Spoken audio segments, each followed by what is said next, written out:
जाऊ द्या 2100 सोडून द्या, 1500 तरी मिळणार का? हा महत्वाचा प्रश्न आहे.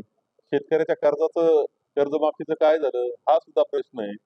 आणि त्यापेक्षा वाईट गोष्ट आताची अशी आहे की संजय निराधार म्हणजे ज्याला काहीच आधार नाही असे जे लोक असतात त्यांना जबाबदारी सरकारची असती पोचण्याची. आपण पूर्वी रोज म्हणायचो आता संजय निराधार नव्हतं.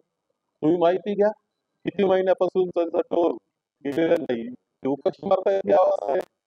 इतकं बेजबाबदार सरकारचं वागणं आहे. अक्षरशः याला हे सरकार गरिबाच्या दृष्टीने कुचकामी आहे.